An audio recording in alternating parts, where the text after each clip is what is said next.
Hello friends, welcome to my new YouTube channel. I am Priyanka और आप देख रहे हैं lawful talks with Priyanka. So basically this channel is related to the law topics, जहाँ पर हम पढ़ेंगे लॉ के बारे में, लॉ के सब्जेक्ट्स के बारे में और इसी तरह लॉ रिलेटेड काफी चीजें हम जानेंगे। तो इस वीडियो को आप पूरा देखिएगा और लेट्स गेट स्टार्टेड।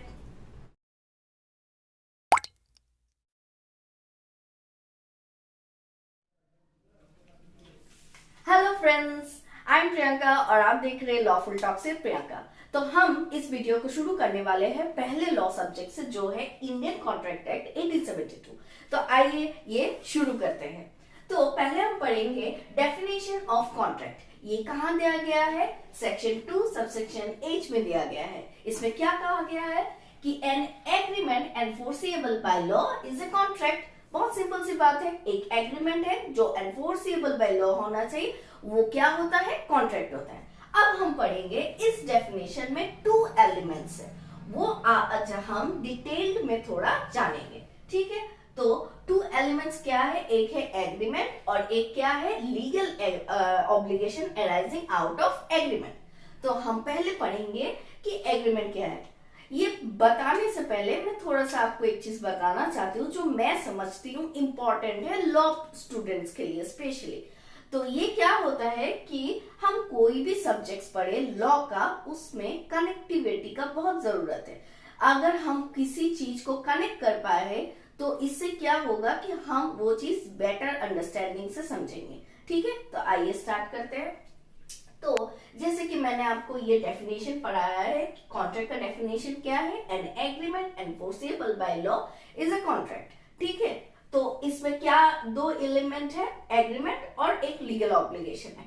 तो ये एग्रीमेंट अराइज होता है कॉन्ट्रैक्ट से, इसलिए हम ये कॉन्ट्रैक्ट के साथ जुड़ा हुआ है। तो अब ये पढ़ेंगे कि ये एग्रीमेंट क्या होता है और इसका डेफिनेशन कहाँ पे है। सिंस मैंने ये लिख के रखा है कि ये डेफिनेशन कहाँ पे है, सेक्शन 2 सबसेक्शन E में है। अब ये एग्रीमेंट क्या होता है, ये मैं एक छोटा सा एग्जांपल देके आपको समझाना चाहती हूँ। जैसे कि एक A है और एक B है। मान लीजिए A ने B को ऑफर दिया है कि वो अपना वॉच सेल करना चाहता है फॉर ₹500। ठीक है, और B अगर इस ऑफर को एक्सेप्ट कर लेता है तो ये क्या हो जाएगा? एग्रीमेंट हो जाएगा। आई होप इतना आपको समझ में आया होगा कि एग्रीमेंट क्या होता है। एक ऑफर चाहिए हमें, फिर एक एक्सेप्टेंस, उस ऑफर को एक्सेप्ट भी होना चाहिए और उसमें क्या होना चाहिए? एक कॉन्सिडरेशन होता है, तभी जाके वो एग्रीमेंट होता है। चलिए आज हम इसका थोड़ा डेफिनेशन भी पढ़ लेते हैं। Every promise and every set of promise forming the consideration for each other is an agreement. अब हम पढ़ेंगे कि एग्रीमेंट के डेफिनेशन में ये जो प्रॉमिस वर्ड है वो कहां से आया। ठीक है, अब ये एग्रीमेंट से जुड़ा हुआ ये प्रॉमिस होता है और ये प्रॉमिस कहाँ डिफाइंड है? सेक्शन 2 सबसेक्शन B में। अब ये प्रॉमिस क्या होता है वो भी हम एग्जाम्पल से समझेंगे। मान लीजिए फिर से मैं वही एग्जाम्पल में बोलूंगी कि एक A है और B है। ठीक है, A ने B को ऑफर दिया वॉच सेल करने का। ठीक है, और B जो वो ऑफर एक्सेप्ट कर रहा है, अगर A का ऑफर B ने एक्सेप्ट कर लिया तभी वो जाके प्रॉमिस बनता है और वो प्रॉमिस तभी जाके एग्रीमेंट बनता है। ठीक है, अगर B ने रिजेक्ट कर लिया उसका ऑफर या एक्सेप्ट नहीं किया देन वो प्रॉमिस नहीं होगा और वो प्रॉमिस अगर नहीं हुआ तो वो एग्रीमेंट भी नहीं होगा। आई होप ये आपको समझ में आया होगा। सो आगे बढ़ते हैं। अभी हम पढ़ेंगे कि इसका सेकंड एलिमेंट, फर्स्ट एलिमेंट हमने पढ़ लिया एग्रीमेंट क्या होता है और एग्रीमेंट में प्रॉमिस कितना इंपॉर्टेंट है। ऑफ कोर्स ऑफर होगा और वो एक्सेप्ट होगा तभी जाके तो वो प्रॉमिस होगा और प्रॉमिस होगा तो तभी जाके तो वो एग्रीमेंट बनेगा। ठीक है, अभी हम पढ़ेंगे लीगल ऑब्लिगेशन के बारे में। कौन सा सिचुएशन वो होता है, कौन सा एग्रीमेंट वो होता है जिसमें हम लीगल कॉन्सिक्वेंस अराइज होता है। ठीक है, आइए इसको हम एक एग्जांपल के साथ समझते हैं। ठीक है, एक A है और B है। A ने B को ऑफर दिया डिनर का। अब बी ने उस डिनर का ऑफर जो है उसने एक्सेप्ट कर लिया, ठीक है। अब किसी कारणवश बी इस डिनर जो उसने एक्सेप्ट किया, ये जो एक एग्रीमेंट हुआ वो नहीं आ पाया, ठीक है। क्या अब इस वजह से, क्या वो जो ब्रीच हुआ है उनका एग्रीमेंट, इस वजह से क्या ए इसको एनफोर्सिएबल कर पाएगा बाय लॉ? नहीं। क्यों? क्योंकि ये एक सोशल एग्रीमेंट है। क्या है? एक सोशल एग्रीमेंट है, सोशल ऑब्लिगेशन है।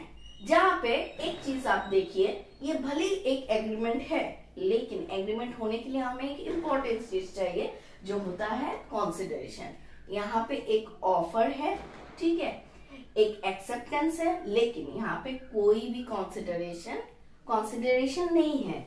तो यही है कि एग्रीमेंट में अगर कंसिडरेशन ना हो तो वो वैलिड एग्रीमेंट नहीं होता, ठीक है।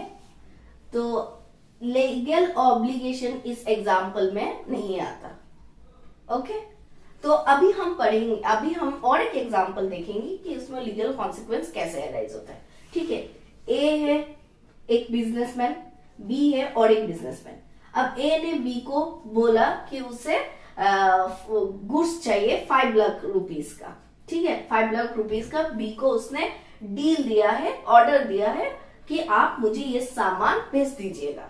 लेकिन on due date, before that due date, B अचानक ये कॉन्ट्रैक्ट क्या करता है, ब्रीच कर देता है। तब तो उसने एक्सेप्ट कर लिया था, जब ए ने ऑफर दिया था तब उसने बोला था हाँ भेज दूंगा, ठीक है, गुड्स भेज दूंगा। But B during the due date, before the due date, उसने क्या किया, ये अचानक से कॉन्ट्रैक्ट को ब्रीच कर दिया। तो अगर कोई कॉन्ट्रैक्ट में ऑफर भी हुआ है, ठीक है, एक्सेप्टेंस भी हुआ है, विथ कंसिडरेशन भी, विथ कंसिडरेशन, तो इसमें क्या हुआ है कि यहाँ पे लीगल कॉन्सिक्वेंस अराइज हो सकता है। यस ऑफ कोर्स, जरूर हो सकता है। और इसमें क्या कर सकते हैं, ए बी को एनफोर्सिएबल बाय लॉ कर सकता है, ठीक है। तो here I and my video. यहाँ पे मैं आज का टॉपिक जो है खत्म करना चाहूंगी और मैं कुछ चीजें बोलना चाहूंगी कि अगर आपको ये वीडियो अच्छा लगा है और यूजफुल लगा है, then please subscribe my channel and please like and share. Thank you, bye bye.